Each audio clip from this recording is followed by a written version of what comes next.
of their land, because so many people up here talks about how basically the government cheated them out of so much. Oh, yeah, a lot of their friends did, but actually they opened up a boat ramp after all that and made a good bit. Really? So they turned out all right on So it. they treated him pretty fairly then. Yeah, well, I think it was more circumstance. Because, after they took all this and did all that, then it helped with the fishing. And so their backyard was right on the river. I got you. So they just put a boat ramp in the backyard. Well, isn't this LBL right here? Yeah, yeah. This is basically the southern tip of it, right? And it goes from here all the way almost to Grand Rivers, Kentucky, right? Yeah, yep. And it covers the area between Tennessee River and the Cumberland River. Some of it, is maybe 10, 11, 12 miles wide. And lengthwise, it probably almost 60 miles, isn't it? Yeah, yeah. It's a big body. It's like 170,000 acres or something like. It's an unbelievable amount of property here. Yeah, I've lived, since they passed, I've lived up here. I got the property, and, I've been through LBL 100 times, and I bet I've seen like 1%. I mean, there's so many little trails and yeah, things going back there, old homesteads. And exactly. And of course, whenever Kennedy flew over it, the way I understand it, that declared it as a total loss, the people had already taken a jab the first time with TVA pertaining to flooding the Tennessee River. A lot of people lost businesses, they lost homes, lost neighborhoods. Oh yeah. My aunt and uncle turned out that they benefited from it, because when they got the property, it was up on the hill. And after they flooded it with the river and such, then it's right in their backyard. Sure. So they was part of the fortunate ones, and very few, and probably very few that way. But then a few years later, they built a dam on the Cumberland River and basically squeezed them people out again on the peninsula side that lost a lot of territory and lost a lot of property. That made them having to pick up stakes and move again. So that was 2 moves. And then in the 60s, whenever Kennedy flew over it and declared it all a loss, that was the 3rd move. So you can't blame the people that got agitated and aggravated up here. No, I mean, there's old school. Yeah, it was whole neighborhoods back there. Yes. And you see a lot of old cemeteries. Oh, it's got, something like 240-something cemeteries or something like that up here? I know it's a whole lot. Some of them may not be but 10 or 12 cemeteries, but then there's some cemetery plots up here that has as many as 500-600 people in one cemetery, a big cemetery. You know what I'm saying?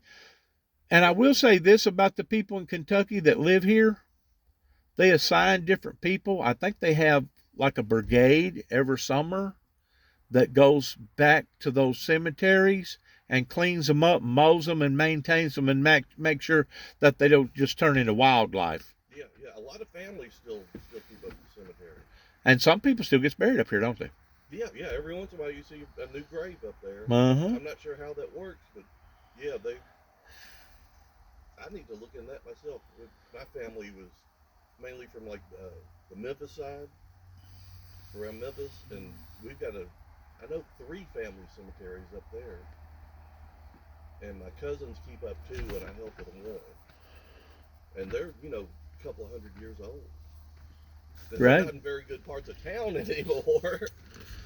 Well, I got a story to tell about this area right here, because they've done already fluttered my feathers up there on the other side of Golden Pond, going towards Hillman's Ferry.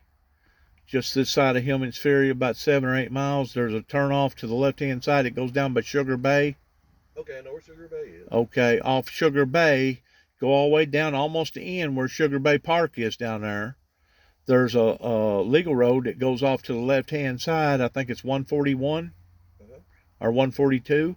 I actually went back in there in 1989 and built an altar, a praying altar, and went through like a 40-day, 40-night ceremony. Oh, man. Pertaining to God doing something for me. And then Homeland Security intervened, and then a bunch of other stuff intervened.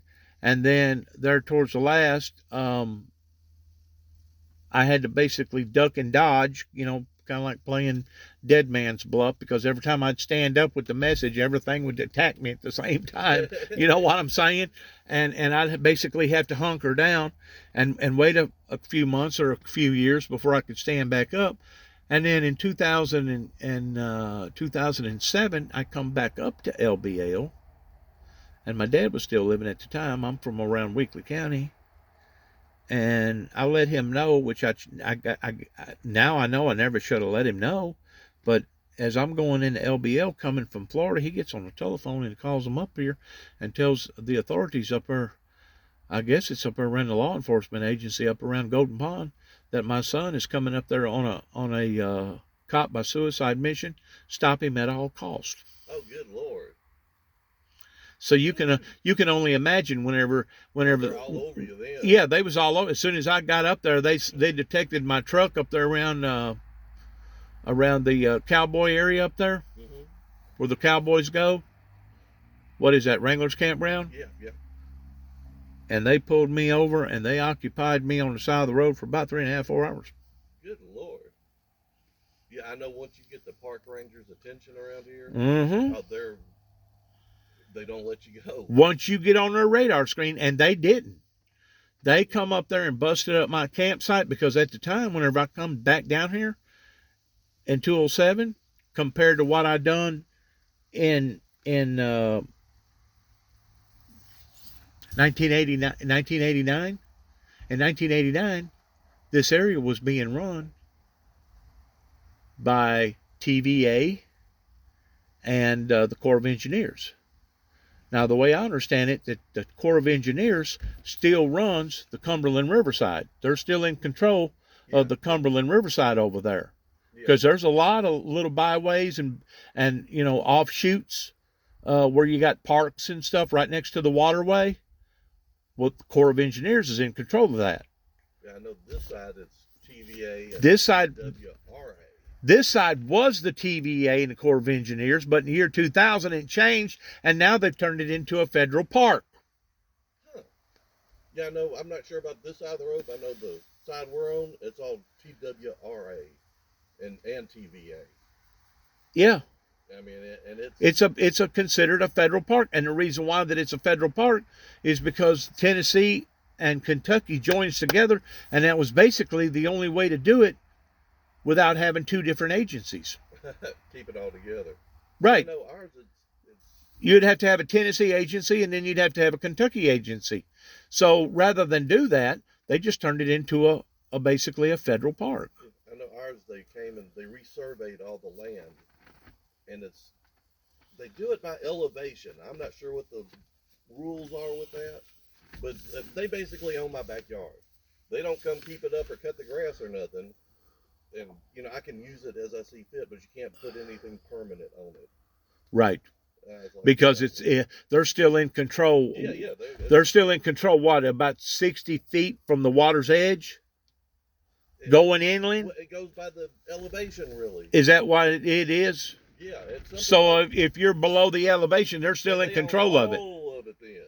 Really? Because I was because our house is like on a slope. Okay. And so I want to level it out. So I'm just going to get a bunch of dirt, just level bulldozer it out. Or something out there? Yeah. And they were like, you can on your part, but you better not do ours. Because then all of a sudden the elevation will be above it and it'd be my land. And so they had people come out. They surveyed it before I did that and after. I was like, y'all are just wasting all kinds of money on these damn surveys. They was really petitious about it, huh? Yeah. I mean, really right down to the T. Like if one rock fell over here on our side of the property, we're going to let you know that rock shouldn't have never come over here. Yeah. And I was like, well, y'all can start getting your lawnmowers out and cutting your damn yard then. Well, one thing I did notice, because I was up on the other side of the river, over there by the Buck Canyon side, I got an uncle that lives over there, and I went over there to visit him, and he wasn't there. But I went on over there where all the RVs and parks is over there, that private park over there, and then there ain't no RVs over there, and I got to thinking, why ain't there no RVs over there? Oh, and then it hit me. Okay, this must be the time when everybody's supposed to pull out their RVs and stay gone for, I think, 2 weeks, 21 days before they pull them back in and set them back up, because nobody's supposed to be set up permanent on TVA property. Yeah, I've never understood that. I mean, it's Well, they didn't start enforcing that until about, I think it was in 2007. Long about 2009 is whenever they started enforcing it down towards the Camden area, yeah, down towards New Johnsonville, because I had a spot rented out up there at Pebble Island, and the year that I was there, they wasn't doing it. But the year that I left from there, the following next year, they started making everybody pick up all their rigs and move them out there. And to some of them people that's living paycheck to paycheck, that's on a retirement, it puts a burden on them because they got to pay somebody to come out there and dismount and hook all that stuff up and pull it somewhere. If it's yeah, just it's like up you the gotta road somewhere, just move your whole damn house. just basically move your whole house and then bring it all back and set it all back up again. So Yeah, it's turned into a problem of them doing what they started enforcing. I know all the government agencies up here. They just love messing with people. It seems like They what? they just love messing with people up here. Oh, they mess with me bad. They, You know how? I've seen Yeah. them- I've come down here before and just had to pee because it's on my way home, and I don't know what was going on, but as I pulled up, there's a group of people and a couple of dogs, and I was like, I wonder what they're doing. So I pulled over to the side, and they followed me over there. It turned out it was the ranger police, the law enforcement people. Really? Wanted to know if I had any guns, and I'm like, why would I have a gun? It's a boat ramp. And I don't know what they were looking for, but they were waiting for somebody. I think, if I'm not mistaken, this is a hot drop spot. What is This is a spot where the drug dealers meet and where they can exchange drugs and money and it? stuff. Oh, really? Uh-huh. Yeah, and it's been a known hot spot here for quite some times, and that's the reason why they keep an eye on it the way that they do, because there's a lot of harmonious bad stuff that they do out here. And our local paper didn't report any of that. I mean, if you're going to make meth, you don't need to put a meth lab on your own property in your own house. Do it in a portable type way. That way, you're out here at the river somewhere, and that way, if somebody smells a bunch of chemicals, they won't be coming knocking on your freaking door. Yeah, I guess that does make sense. Sure, it does. Sure. I ain't never. They've actually had meth labs going up and down the road. Oh, good lord. Yeah, in vans and stuff, where they was back there mixing it all up and stuff. Yeah. Seems like people want that stuff. They'll do anything to get it. Once they get hooked on it, they're addicted to it. They sure are. But you're saying that you live up here now at Dover? Down 232. I'm about halfway down 232. You know a guy down at the main road here? He's got a nice house back in there, and he's got a gate, a fenced-in gate, where you got to tap in some numbers and let him know who you are before the gate ever opens. I know there's a neighborhood. There's gated, no, it ain't a gated neighborhood. I'm just talking about a private individual off of this main road right here. His name is John, and he had something to do with not law enforcement, but surveying or something with the government up there at Dover. Huh. Yeah, I know the house you're talking about. The real nice gate. It's way up there. You can't see the house from the road. Yeah. It's way up there. He's got the Now you little can flag see the up. back of the house if you go on up and take that other road and go back in there where there's supposed to be a bad neighborhood back in there where a bunch of drug dealers and stuff are. I went back in there one time and you can almost see John's house from that road, but you still can't see it good. But Now, yeah, I know there's a few houses up here that I don't know what these people do for their money, but they're doing it right, whatever they're doing. They made it. They made it on the front end. Maybe they inherited it. Maybe they won a lotto. Maybe whatever, you know.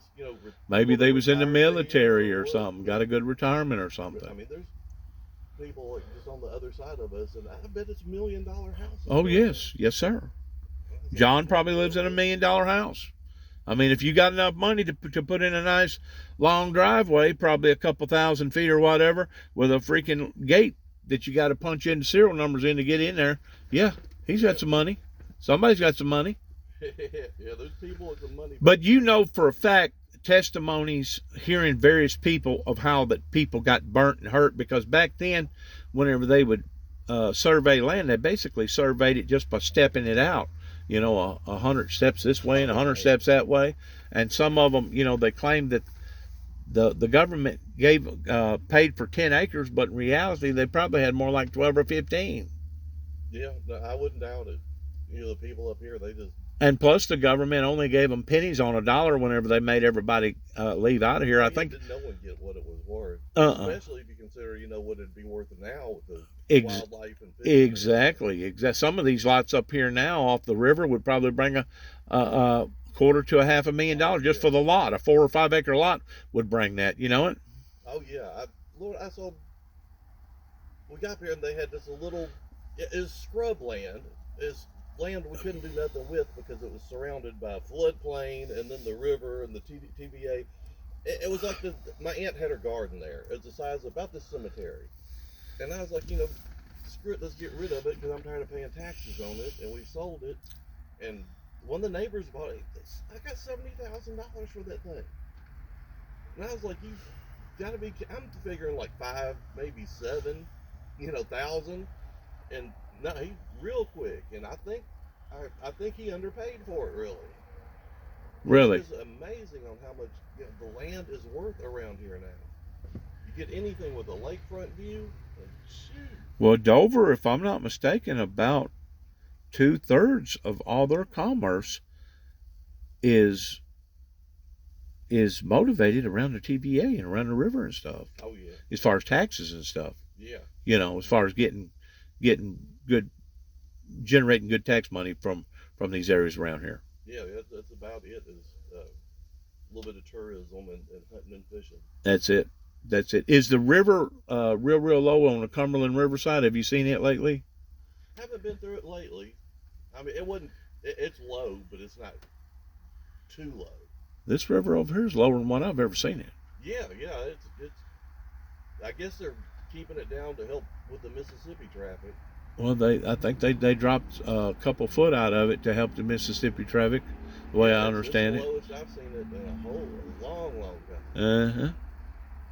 But anyways, in 2007, whenever they run me out of up around Golden Pond, rather than me completely dismount from what I was doing towards another sanctification of a ceremony, I had this sword on this 100-pound rock that I was using for an altar. So I picked the rock up, put it in my truck with the sword still on it because they'd done already desecrated my campsite, but they didn't touch the sword, they didn't touch the rock, and apparently it must have been because it was chained to the rock and the rock was so heavy. You know what I'm saying? Yeah, I'm surprised they wouldn't confiscate that. Yeah, they thought it was worth any money. They would. Well, they probably would have had if they thought that they could have got it out from that chain. But I brought it up here, the rock, and I dug a big hole and I buried it, the rock and the sword together, and then I cut out of here because the heat was on me so bad in LBL that they'd already shut the dam down up there around Grand Rivers because I was passing out literature telling everybody that God had showed me that there was going to be severe electrical disturbances, and somebody took it out of proportion and thought that I was going to create the electrical disturbance by possibly doing something to the dam, and they shut the dam down for about 2 or 3 hours looking for bombs and stuff on the dam. And then about 5 or 6 days later, I was up around Aurora, Kentucky, camping out in a private campsite, and I'll be darned if they didn't sneak up on me at night.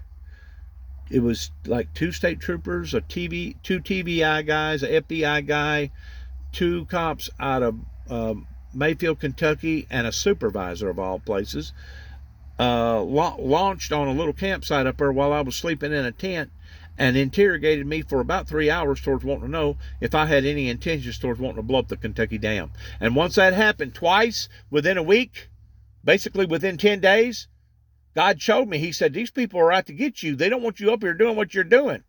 They want you to stop. So you know what I done? I stopped. But I didn't stop indefinitely. I buried the sword, buried the altar, went out to Denver, Colorado, stayed for about 4 or 5 months, and later on that fall, along about October, November, I came back and I finished the ceremony. There you go. That was my fishing buddy I was supposed to meet. He's been, I guess he's going to the other side. It's good meeting you. Yes, sir. Yes, sir. Hope you catch a whale.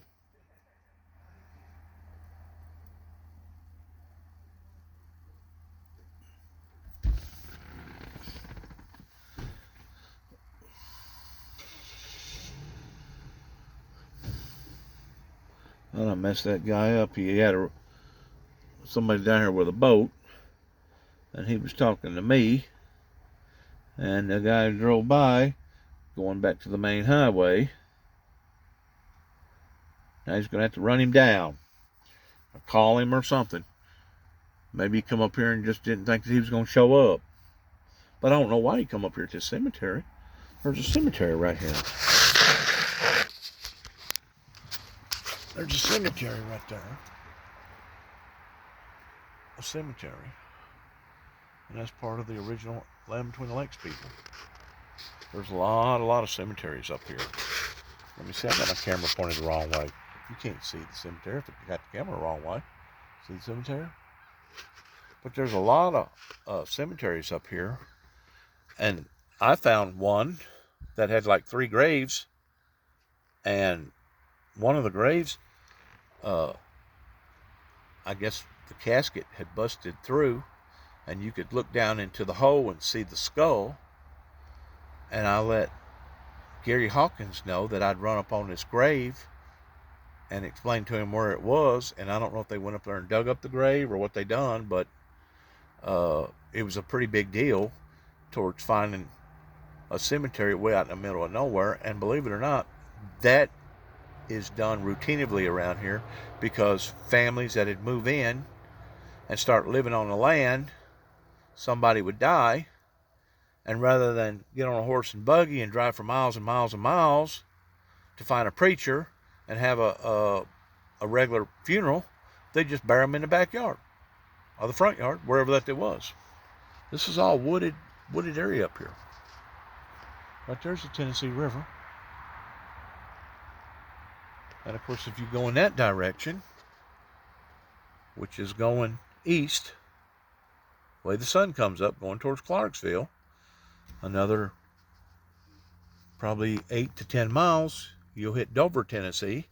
And just on the other side of Dover, Tennessee, is the Cumberland River that comes down through Clarksville, and I think part of it comes down through Nashville, and it's just a completely different body of water that is attached to Land Between the Lakes. Yep, sure is. Oh well.